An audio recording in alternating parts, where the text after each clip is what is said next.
let's get into the video that I want to talk about today. Today we're going to be talking about the Frank Herbert classic in board game form, Dune Imperium. Now, I'm going to be honest, I am not much of a science fiction reader. I enjoy science fiction at the movies. I love Star Wars, I love Star Trek, just like any other American male, does. But I had not really put Dune on my radar until my undergrad's studies. I took a class that had to deal with fantasy and science fiction, and one of the books that we had to read, I still have it, is Dune by Frank Herbert. This is my copy that I used for the class. It's kind of bent and beat up and got some markings in it and stuff because I wrote a paper. And Dune is a science fiction story that basically I say is like The Sopranos meets Lord of the Rings in space. You have different factions and different families, and Dune is the name of a planet the planet's called Arrakis, but Dune is kind of what they call it, D-U-N-E, not Doom as the popular video game series from the 90s. And so on Dune, there's this thing called spice, which everyone wants. It's kind of the currency of the world that Frank Herbert wrote about. Now, this is a series of books. He passed away. There's kind of a picture of him.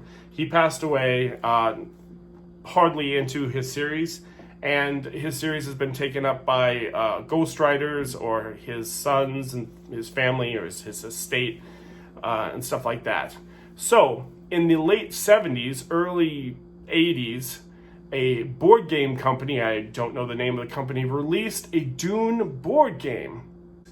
The Dune board game was kind of a limited run. It was kind of popular in like a cult classic popular kind of way, but wasn't wide, like mainstream popular.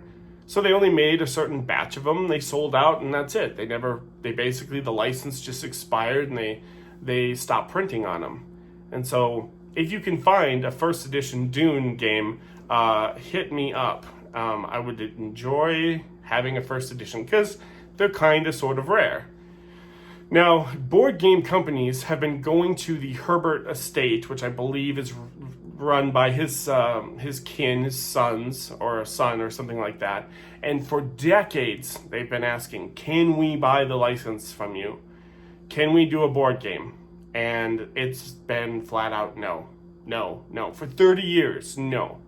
And then finally, 2 years ago, Gale Force 9, somehow, I don't know, I don't work for the company, they somehow tricked or something, maybe they were hard up for cash, but the license to the Dune board game got sold to Gale Force 9, and a couple years ago, they put out Dune, the board game. And this is a reprinting of the old 70s or 80s version. It's got nicer artwork and it's got nicer pieces, but essentially it's the same kind of game.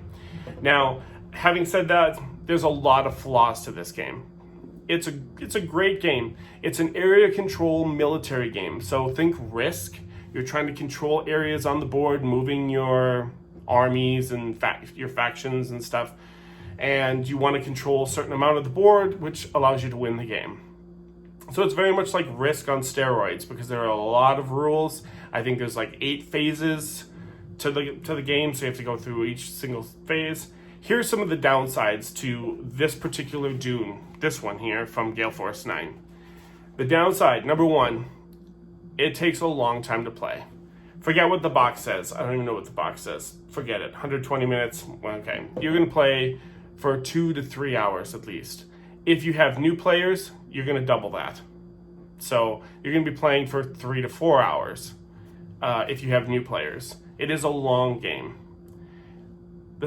Number 2, the second thing is that there are only certain factions available if you have a bigger player count. So for example, if I'm always playing a 3-player game with me and 2 of my buddies, and we always have 3 players, that means that only 3 factions are available, and they're the same factions. Now you add in a 4th player, and then like a faction opens up, and now all 3 of us are like, oh, we want to play that faction. Why? Because we've played the 3 that we've been allowed to play, multiple times. And so that's kind of a downside for me. They give you all these factions, but it's like, yeah, you can only play with so many of them depending on your player count. That's a ding for me, because if you're going to give me factions, I want to be able to try them. I don't want to have to be able to scrounge out and go pay homeless people to come play Dune with me so I can have a 6-player game so that like all the factions can be used and I can pick and play a faction that I've always wanted to play, but I can't because I always play with 3 players or what have you.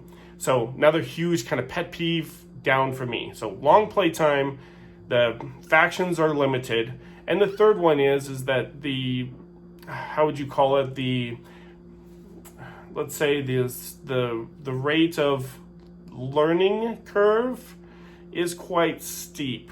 Like I said, there's a lot of phases to this game, and so it can take, like I said, when you add in even just a single new player, you are going to be adding a lot of time to this. If you're all new, which is what happened when I bought this game, we were all brand new to this game, it took forever. And most of us didn't know what we were doing, myself included, because I completely misplayed my faction. So that was a couple of years ago, and so this is Dune. I still recommend it, even though I just kind of I dinged it pretty hard. Still recommend it to give a try. It's not one that you're gonna pull out all the time. It's kind of like Risk. Do you play Risk all the time? Maybe once in a while. But this one is Risk on steroids, because there's so many extra cards. Excuse me, and like you can have different leaders, and when it comes to combat, there's no dice involved, so it's like a diceless combat, and you're playing cards to boost your combat value, and yada yada yada. So it is a good game, and it's fun to play if you want to get together with quite a few people and spend an entire Saturday. That's how I would recommend it. Like Axis and Allies, like, hey, let's plan for this game. Dune isn't a game that you can just kind of willy-nilly be like, what do we play? Does anyone feel like playing Dune? No, you got to plan for it. Like this Saturday, we're going to spend the majority of the afternoon, like, because I said, it's going to go 3-4 hours long, and we're going to play Dune. Especially, I mean, if you have 6 players, forget about it. I mean, you're going to be playing for the better part of the day. Is that a bad thing? No. So I want to say that because this is not just a kind of a one-off, sort of like randomly, let's just play this kind of game. It is a game that you have to plan for. So you will have to like set aside a particular Saturday or Sunday or something like that where you can sit for 4 hours or so and play with your friends. That is how this particular Dune game is. That's just how it works. Are those bad things? Not necessarily. I think we all, as gamers, should have at least a couple of like long-term, full-length games, like that would take a whole day in our collection. But on the downside, it does take a whole day. So there is that to consider. So that was a couple of years ago. Now let's get into the Dune Imperium, which was released in 2020, kind of late 2020. I wasn't able to really procure a copy of it until just recently, until 2021. And I have played this game twice at the time of recording this, and I just feel like it's something that I need to talk about. So why don't we go ahead and take a look at the board, and I'll show you a little bit about it, and then we'll come back and I'll kind of talk at length as far as how I feel about Dune versus this Dune Imperium. Welcome, welcome, welcome. Welcome to Dune Imperium. Pretty cool, huh? So the first thing I want to start off by saying before I get into anything is, disclaimer, this is not in any way, shape, or form a tutorial for how to play the game at all. In fact, I don't even really have the board set up. So just have that as a disclaimer. The reason why I set the overhead shot up is because I wanted to show off the board and show off a little bit of the components and talk a little bit about kind of how the components work. But again, to repeat, this is not a tutorial video. Please, you can watch like Rodney Smith, Watch It Played, or whatever, if you're looking for an in-depth video as far as how to set everything up and how the game works. So, let's move on. So as I said already, Dune is an amalgamation of a worker placement game and a deck building game. In the game, there are two ways for it to end. One is the score track over here. If someone gets to 10 points, they will not necessarily win the game, but they will trigger the end of the game. So you will finish out all your sequences or phases in the round, and then at the end of the round, that's when you check for the winner. So why is that important? Because someone could trigger the end, but Bob could still have a couple of things he wants to do because we still are playing in the round, and he could jump ahead of me. And then when we check for a winner, it's like, oh, Bob won instead of me. Even though I was the first one to 10 points, I was not the one that had the most points. The second way for the game to end is if nobody has reached 10, nobody's reached the triggering the game, within 10 rounds, there are cards set up here called conflict cards that you flip over for every round. If you run out of cards and they're blank here, then the game is over. There are no more conflict cards. At that point, you're just going to assess where everyone is at over here and find a winner. Now, one thing that I do like about this game is that it comes with many tiebreakers, which is great. Good job. The games that I've played so far, unless if you're playing with people that are completely incompetent or they're not even really trying to play, they are going to be close. This game is a very close game. And so the tiebreakers are a big deal. It's like if you tie on points, then it's whoever has the most spice. If you tie on spice, it's whoever has the most water, things like that. So great job for having all those extra tiebreakers implemented within your game. Because I like those. I don't like the whole you share the victory. I'm not going to play 2 hours to share a victory with someone, especially in a really cutthroat competitive game. So I like that they have all those tiebreakers. And I feel like out of 100 games, a good smattering of them are going to end in a tie because it's always been very close. I have not had a tiebreaker situation yet, but I feel like it's very plausible. So on your turn, you're going to do one of two things. The one thing that I'm not going to talk about is a resolve action. A resolve action, basically, you show some cards in your hand, you gain some benefits, you purchase some cards, you establish your combat, and then you're out of the round. So resolve is basically when you're like, I'm done, I have nothing else left to do for the round, and you're out. So I'm not going to talk about that. I'm also not going to talk about all the spots on the board. I'm also not going to talk about the different phases that you go through. So again, like I said, this is not an instructional video at all or tutorial.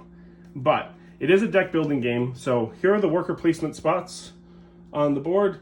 And here is the deck. Everyone starts with the same cards in their deck. They will shuffle them up, and then they will draw 5 cards, and the rest will go into a deck to form their deck. So 5 cards drawn twice with 10 cards. So you have 2 rounds before you'll start getting into the new cards that you'll be adding because it is a deck building game.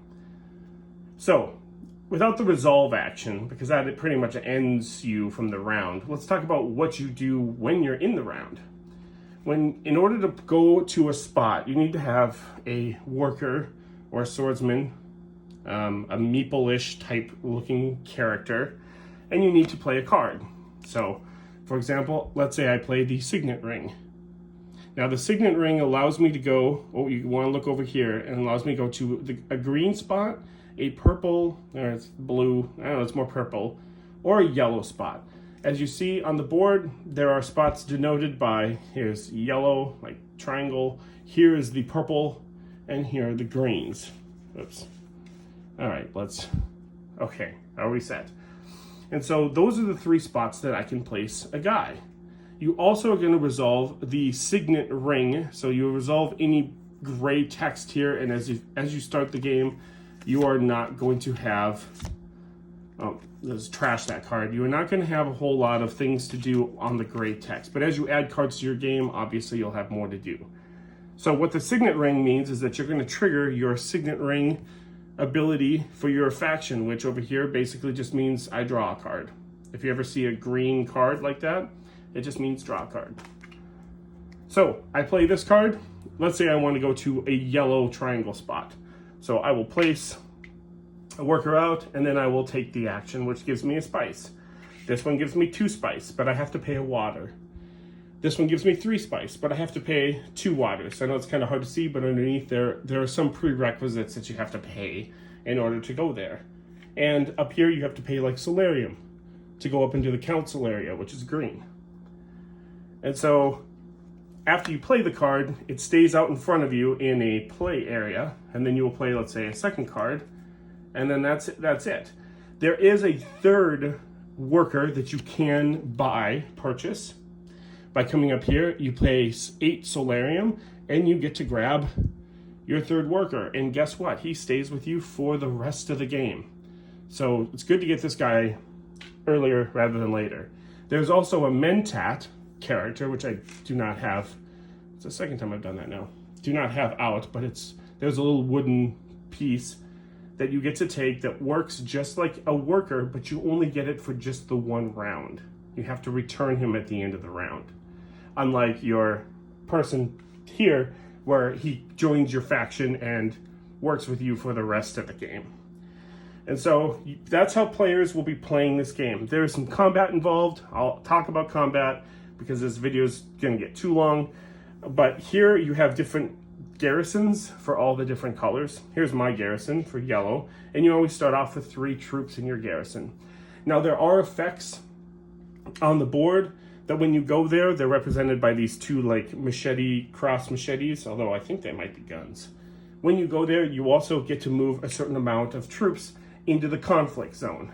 And so when we get through all of the rounds, when everyone has passed, then we will go into over here a combat. And so we'll decide combat.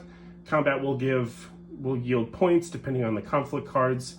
And so yeah, that's how everything kind of works without me going into an actual tutorial. Over here are the influences of all the different families. You will have a tracker that goes up, and notice how you can get points by being very highly influential on all the different families. You have the Freemans, you have the Bene Gesserits, you have the Spicing Guild, and then you have the Emperor at the top. So that's just a really quick, 6-minute kind of overview of what's going to be happening. Everyone starts with the same amount of cards. You're going to play a card. At the end of a round, you get to use these little diamonds to purchase more cards that I don't have set out, but you'll be buying more cards to add to your deck, to shuffle them, because it is a deck builder, and you'll be drawing 5 more cards for the next round. The first player token will go around clockwise, so it's not like Lords of Waterdeep or Abomination, where you have to go to a spot to take the first player from somebody else. Everyone will get a chance to be the first player. So that is pretty much it.